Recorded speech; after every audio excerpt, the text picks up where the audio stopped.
What's up, everyone? Another day, another go at the Corvette. Today, I'm gonna go ahead and do something that I should just check, just to rule out some things. We're going to go ahead and do valve cover gaskets today, but while we're doing that, we're gonna take a look at the lifters, make sure they're moving when the car's running, make sure there's not a stuck lifter or wore out cam or something like that, to maybe rule out some of the issues we're having as well.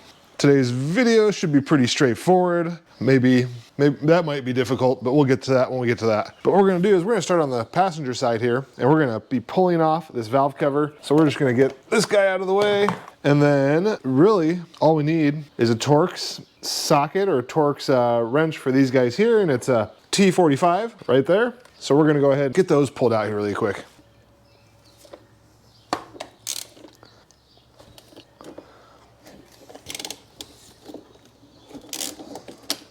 You know, these do need replaced on my car anyway. That's why I'm gonna go ahead and do that. You'll see some of the oil leaking around the bolts there, so the grommets need replaced. And then down along here, there's, I don't know, a little bit of leakage there. So this needed done anyway, but it's gonna afford me the opportunity to go ahead and check for any other issues while I'm in here.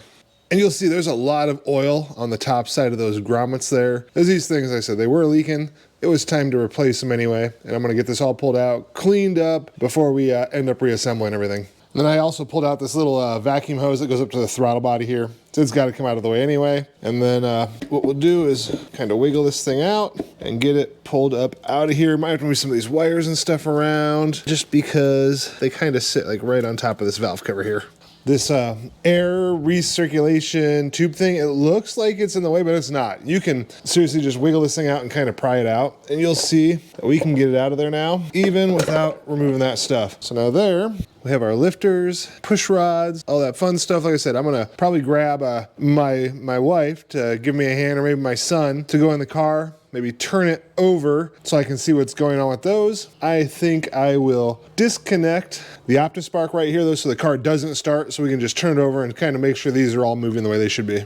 Another tip that made this easier, disconnect this vacuum hose here so you can move it up out of the way. Just be careful, this does have the hard vacuum lines on it. You don't want to snap those or you're going to be doing some extra work you don't need to do. And then while I'm in here, I am just taking a shop towel, shop cloth, and I'm wiping down the top of the head here where the gasket mounts to give that a nice clean surface for when I put the new gasket back in there. Just use a little bit of simple green on a shop rag, wipe it down, it gets it cleaned right up. Yep, you put the clutch in, yep, hold it the entire time, and turn the key.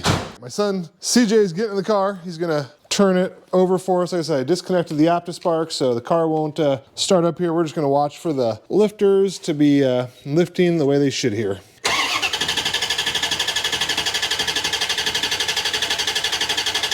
Those all seem to be working fine, which is a good sign. But now we're gonna reassemble this side, put the new gaskets on there, the new grommets on there, and go do the same thing on the driver's side. As I mentioned, we're gonna go ahead and clean up the valve covers, clean up the valve cover bolts, clean up the vacuum hose and stuff. Before we reassemble, we'll use some simple green and some shop towels for this.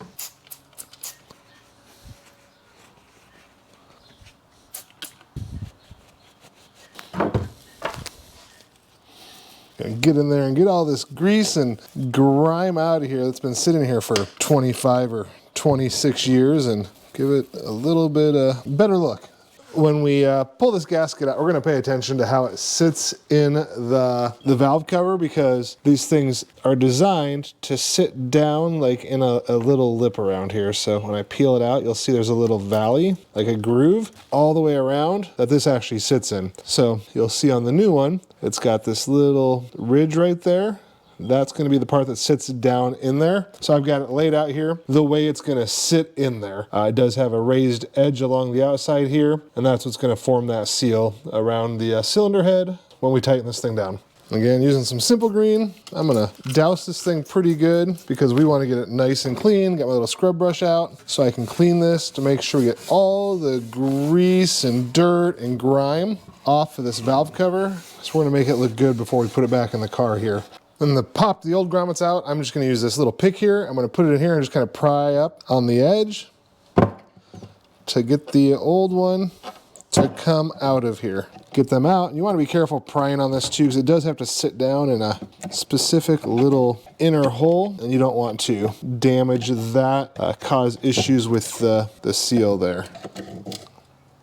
which just a sign of the age of this thing. It's been in there a long time.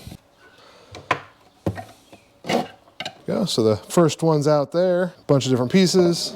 We'll get the rest out. Like I said, we're gonna spray this down with Simple Green, scrub it with like a plastic style brush here to clean it, not use metal. I don't want to scrape up the paint on here and ruin it. And then we'll pull out this little grommet on the side here where the vacuum hose connects to, so we can make sure we get that all cleaned. There's the old grommet pieces. They're all hard and like just terrible, super brittle. Those things were definitely needing replaced here. Don't use the pick thing to pull out this rubber grommet for the vacuum line. Just pry it out or reach it from the inside and kind of pop it out. You don't want to destroy that. I mean, you could buy a new one. I'm not sure how hard it is to find one. You don't really want to risk it. Once I've got it disassembled, I'm gonna douse this side, just like I did the bottom, with Simple Green. And then I'm gonna use my little brush to lightly brush all this stuff off, because there is tons of stuff built up on this thing. It is gross after 100,000 miles in this car. Some of these areas will have these little tiny areas that are hard to get to. That's where you can use this pick. And then what I use is like a shop towel to put it on there so I don't scratch the paint. It allows me to really get in there and get all those little tiny grooves completely cleaned out. Then don't forget to do the inside of where the grommets are either. Clean those out really good, because after 26 years or 100,000 miles, there'll be a lot of buildup kind of in there, and that's probably part of the reason they would be leaking in the first place. So we're gonna get in there and make sure we get those all cleaned up really good as well. Look, Pip came out to join us. Oh, is it break time, Pip? Break time. And then to put the new grommets in, just take one of the grommets. You could probably put a little bit of grease on here if you wanted to make this step a little bit easier. But all you gotta do is put it here in the grommet hole, and then you're gonna push down on both sides. Just use a thumb on both sides, or you could probably use like the base of a screwdriver. But then after you get it put in, that's where you can use this and kind of make sure it's seated by going on the center and going all the way around there.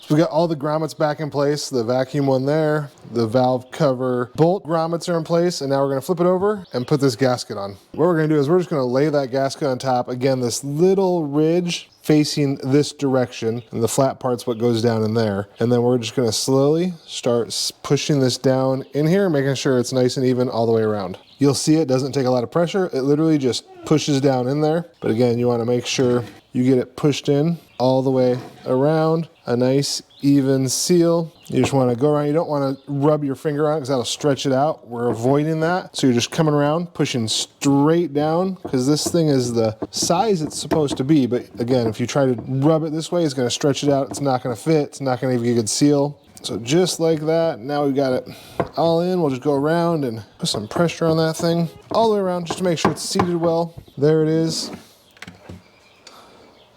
Now I've got a valve cover, clean, new gaskets, new grommets, ready to be reinstalled. We'll definitely want to be a little bit more careful when putting this in, because we don't want to risk pinching that gasket, that seal, somewhere in there, causing an oil leak. So we're going to just put it in there very gently, taking our time, not rushing it until we get it in place. And then here's the valve rocker arm cover, bolts and screws. You do tighten them down to 100 pound inches right there, or 11 NM. So just make sure you get your torque wrench out, adjust it to the correct spec, and then just tighten those down. Be sure to subscribe down below if you haven't subscribed to my channel for awesome videos like this, me working on my Corvette and it not running, or maybe it'll run someday. If you've only got like a big torque wrench that measures in foot-pounds, something like this, you don't have a small one that does inch-pounds, but you know your inch-pound torque spec, what you can do is take your inch-pounds torques, divide it by 12, since there's 12 inches in a foot, and that'll give you your foot-pound spec. So in this case, 100 inch-pounds, I divide that by 12, tells me what I need to set my foot-pounds to on my big, massive torque wrench. All right, passenger side reassembled. Now we're gonna go to the driver's side and see what that entails. It looks like we're gonna have to remove that alternator bracket, so that might take a little bit more work, just so you guys know. Yeah, I don't see any way of getting that out of there without pulling that bracket off, so we're gonna go over there and start pulling that apart. We do have to remove this. It's in the way. So make sure you disconnect your battery, disconnect that negative post. That way when you unbolt the cable running from the alternator to the battery, you don't have any arcing, blah, blah, blah, all that fun stuff. So we're gonna go ahead and see if we can just remove the bracket. There's a bolt there, 2 bolts here. This bracket should come out, it looks like. And then I don't know if the alternator will still be in the way. We might have to actually pull the alternator out, but we'll take a look. I'm gonna get this engine cover out of the way. There's these little things that hold the throttle cable on. On the back side, you can just use a pair of pliers and squeeze these tabs together and they'll pop right out here.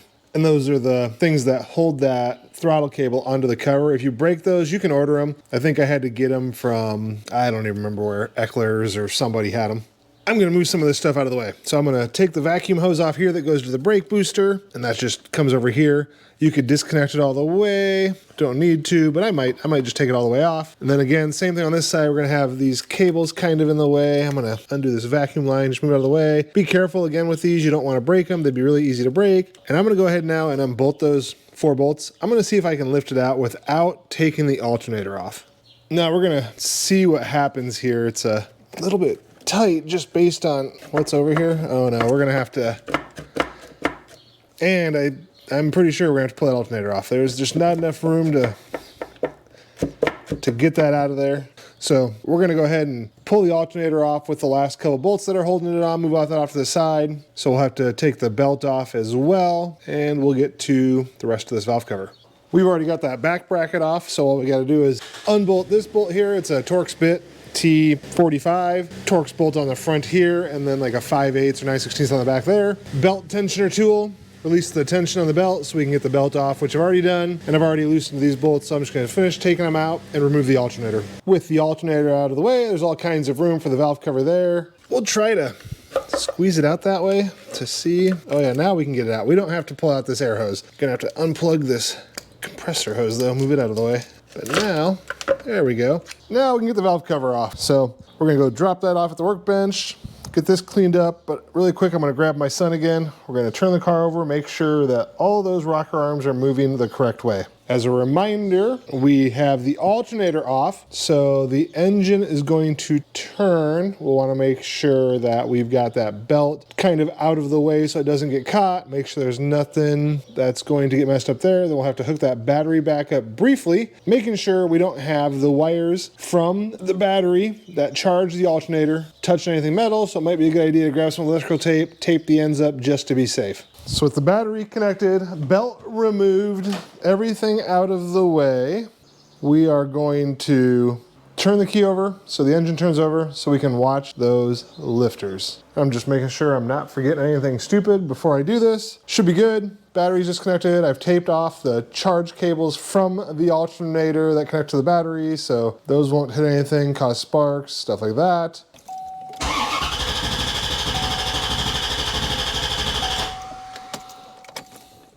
Most people doing valve covers and stuff, they wouldn't be doing these tests that I'm doing. I'm only doing that because of my other issues with the car not running properly. I wanted to make sure the valves were opening and closing correctly. So if you're just doing the valve covers, doing the gaskets and the grommets, ignore all this extra stuff I'm doing. Just do the stuff to replace the gaskets. Don't turn the car over, things like that. That's just, again, for me, troubleshooting some of my other issues.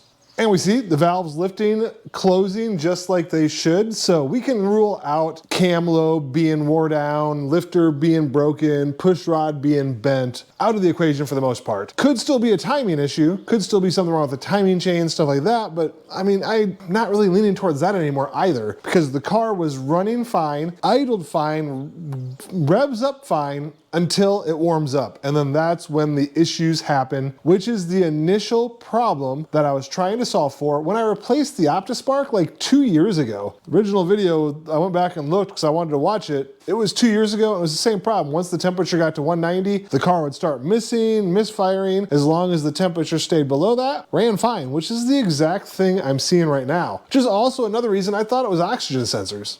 And just make sure if you're using the pick like I am to get the old grommets out, you're just trying to break the top of the grommet off down in the hole. You're not trying to pry it out because you don't want to break the grommet seat down there. So just be careful. The other way to do it would be to go from the bottom and push it through so it comes out the top that way.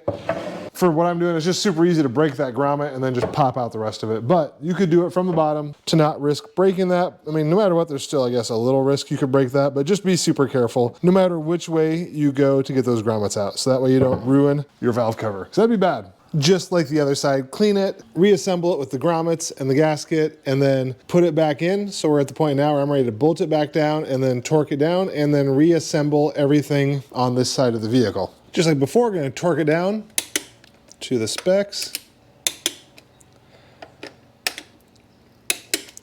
which are 100 inch-pounds of torque. Go back through and just double check them once I've got it. There we go. I'm gonna basically do it in the reverse order. I'm gonna go ahead and put the belt on here really quick, and then I'm gonna put the alternator on. I'll connect the alternator bracket, and then put the cover back on, plug this compressor in here. We can do that right now, so I don't forget. Now it's just a matter of putting everything back in reverse order like I mentioned, and that is how you do valve cover gaskets and grommets on your C4 Corvette. Said this didn't do me any good other than I did have some leaks on these, so they got switched out, and I know now that my valves are opening and closing properly, so I can rule out that as being one of the reasons this thing isn't running. I think I'm gonna do a leak down compression test, maybe check to see if I've got a cylinder head gasket that's bad. That could potentially be causing some of my issues, so I might do that next. But for now, this is what we're gonna do. We're gonna get this thing pushed out of the garage. I'm gonna move my focus over. I got some stuff to do there. And that's all we got for today. Thanks for watching the video. Be sure to like down below, subscribe if you haven't, and until next time.